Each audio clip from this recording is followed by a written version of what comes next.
पुण्यात्माओं, ऐसे जो साधना हम गलत भी करते हैं, अपने मनमुखी भी करते हैं, उससे भी लाभ नहीं होता।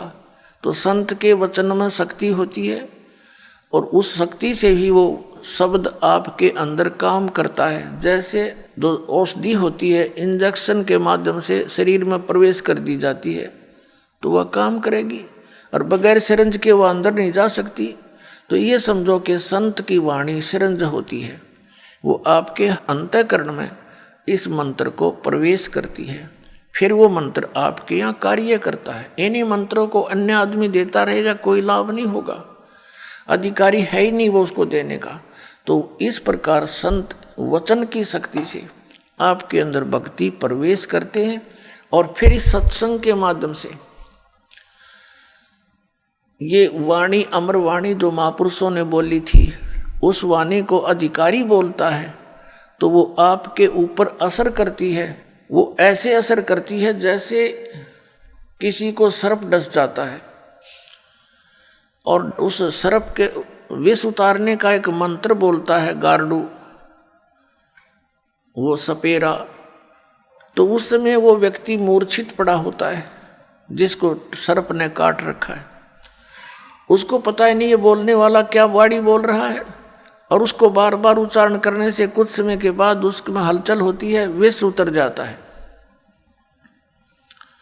और ना उस वाणी को वो समझता है कि बोल क्या रहा है।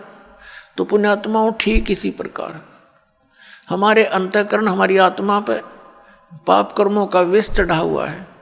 इन महापुरुषों की वाणी, सदग्रंथों की वाणी और अधिकारी के द्वारा बोली गई आपके ऊपर से वो कुछ ऐसे जो पाप होते हैं, वाणी के पाठ, उच्चारण, श्रवण करने से ही कटा करते हैं। क्योंकि हम जब तक परमात्मा के चरणों में नहीं आते, सत्संग रूपी इस धोबी घाट पर हम नहीं आते, ये ड्राई क्लीन की शॉप समझ लो, यहाँ पर ड्राई क्लीन की दुकान है यहाँ, तो जब तक हम इसके संपर्क में नहीं आएंगे तो मैल कैसे समाप्त होगा?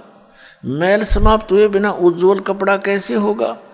तो आप यहाँ आते हो, अपने मित्र प्यारों को भी लाते हो। हमने भी जितने दिन सत्संग होता है सबको आना अलाउड कर रखा है, आओ सत्संग अवश्य सुनो। बाकी समय में हम केवल अपने भक्तों से ही मिल पाते हैं, अन्य से कोई हम डिस्कस कर भी नहीं सकते, इसलिए अन्य को आमंत्रित नहीं करते। अन्य दिनों में सत्संग के दौरान सभी आ सकते। तो कोई मित्र, कोई रिश्तेदार, रिलेटिव किसी के साथ आता है तो चाहे वो किसी उसकी शर्म से भी आ गया, प्रार्थना से आ गया, किसी कामवश आ गया, तो यहाँ सुनेगा। वो चाहे अनचाहा बैठा रहे, उसके ऊपर भी उस गारुड़ के मंत्र की तरह असर हो रहा है। और एक दिन ऐसा आएगा कि उसको भूख लगेगी उस परमात्मा की वाणी की, और फिर वो ऐसा आएगा कि लोग नो कहेंगे इसका भी पता नहीं कि मंत्र मार दिया।